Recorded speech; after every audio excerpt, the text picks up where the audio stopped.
Hi Leo, welcome sa imong weekly reading. Kumusta man mo karon? Tanaw na to unsay may tabo sa inyong weekly. Dugay-dugay to ko wala ka hatag sa inyong weekly reading. Welcome. Nana ko'y na-draw nga 5 cards. Let's see kung napatay nakuha.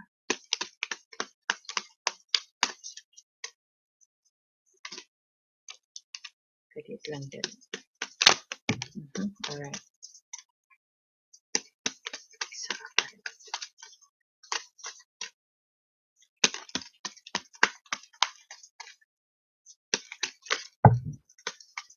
Okay. Alright. Now, sa imong situation karon na kay King of Cups and King of Swords nga lovers. Alright? No, dili na siya lovers, but Two of Cups. Okay? Pero na lovers din here, right? Na duha ka tawo na for singles na ay duha ka tawong interested sa imuha para makipagrelasyon. Alright? Maayo kini kay February, month of love. Okay? Na usa professional, tapos well-respected, maayo mo huna-huna, ganahan kay kaani, smart, bright, o professional looking. Naipod usa, caring, supportive, someone nga maduulan nimo pag naa kay problema. Kani silang duha maduulan mo ni pag naa problema. Kani tighatag og advices. Kani siya mo show gyud ni siya sa support sa imuha. Okay? This could also be your father figure, or father male friends sa imuha nga makasupport sa imuha kana among kay Two of Cups right here. Very beautiful. Pero, ang bahin sa gugma ani, katungod na may Knight of Cups, sa imuha, Eight of Wands, this is a fast communication. Na ay someone na makikita sa imuha. Preferably lalaki. Okay? Ani. Bahin ni siya sa gugma kay nito nga mangyud ang Two of Cups. Pero, pwede ni siya nga makigmeet sa imuha, or this could just be nga online, ana chatting, ana messaging sa Facebook, ana padulong sa imuha. Alright? Pero beware lang pod kung dili ni siya about love life, na ay somebody at your back nga maghatag og mga storya sa imuha nga dili maayo. Nga usahay mao'y makasugod og conflict, problema. Alright? Nako'y nakita 8 of Swords dinhi. Maayo nga plans, okay? Plans sa pagkikita sa usa ka tawo or duha ka tawo, ana, or plans nga mosulod sa gugma. Nagpili pa lamang ka kinsay imuha. Alright? Naani siya yung mga plans sa imong kinabuhi nga medyo makapa-change sa imuha nga imong gusto makapod. Alright?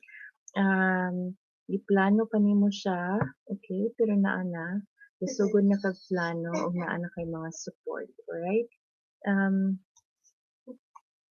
Kani is the Hierophant. Kinahanglan pa nimo siya kung business ni siya, kung negosyo, imo pa ni siyang planuhon pag-ayo because of the Hierophant here. Kinahanglan pa ni siya moagi og proseso. Alright? Pero, nagplano na ka. Okay? Na kay mga maayo nga plano. Nako'y nakita nga mga decisions nga nay usa ka tawo nga imong ma-left behind or masakitan. Right? Tungod sa imong mga decisions. Pwede sad nga ikaw ni, depende kung kinsa sa inyong tulo. Alright? Basta makabot lang ng Two of Cups. And this is a good, good na panghitabo sa kay naa man kay love life. Alright? Napod kay support. Kung dili man siya love life, na kay support. Support from these persons. Alright? Ana. So nakita nako karon kompleto kay inyong semana na kay mga beautiful ideas nga pwede mahatag kung sa trabaho man ni o na kay gusto nga makabot karon nga buhaton because of the Ace of Wands. Ana, maayo ni siya tan-aw na to ha kung kakabot ka ni og success. Let's see.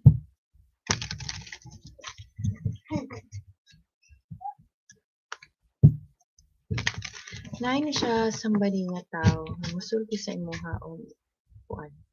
Naara siya isulti sa imuha either advice ni siya or sikreto or kinahanglanon na isa ka butang na mahitabo, right?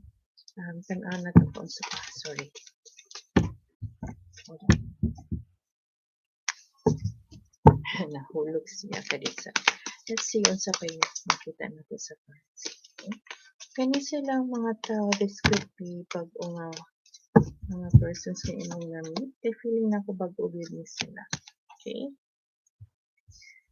Kaning plano nimo na kay mga ideas, money making siya.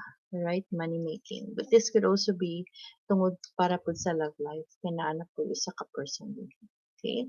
You are a very, kung male energy ni siya, you are karon steadfast kay ka, focus kay ka sa imong life karon kay naaman kay male energy. Okay? Gawas gyud ang male energy sa imuha. Na kay mga plano nga gusto mo kabot o grabe gyud ka ka-focus kay male kaayo, strong energy gyud siya this week, right? Ana, and you also have so many support here. Kaso naay lang gid usa nga careful lang ka sa imong mga ipang istorya kung naa kay mastorya maligas ang kagstorya nga makapasakit ka, makasugod ni siya og chismis, alright? Pero aside from that, um, naay somebody nga mo-communicate with sa imo ha. This could be, I think this is a new person. Bago ni siya nga tao na ma-meet niyo sa imong life karon moabotay or kung dili man gali somebody nga naganahan sa imuha nga wala lang ka kahibalo nga naganahan sila nimo. Right? Makita ni nimo sa trabaho at pero usually sa online. Right? So, maulang na ako sa inyong halyo. Salamat kayo sa pagtanaw. Ayo-ayo mo this week and I'll see you on your reading next week. What's mag-quantum sa Takagil. Okay? So, pangagpas na to karon mo semana. Okay? 4 shuffles. Okay? Last.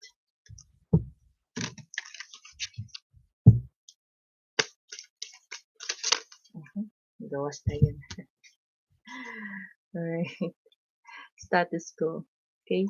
Daghan kag mga panganding nga gusto makabot karon, pero status quo, hinay-hinay lang, steady lang, naon gyud kung kinahanglanon na kung kinahanglanon ang pagbag-o na changes, na mga new projects, kung kinahanglanon i-pursue, kung dili kinahanglanon ayaw sa. Okay? Kung naaman mo yung mga lakaw, i-postpone sa.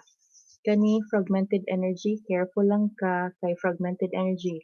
Wala kay usahay, wala kay focus, okay? Usahay po daghan pud kagi buhat maski asa na lang ang imong energy mo apod. Okay? Deception, okay? Deception, careful lang ta, di lang ta magpalabi sa atong feelings kay basin maloko ra ta. Okay? Basin maloko niya ta. Narapay duha ka tawo, tulo na hinuon ni siya nga interested sa imo. Right? Now, this is what I have for you this week. Enjoy. Happy Valentine's, and I'll see you in your next reading. Bye.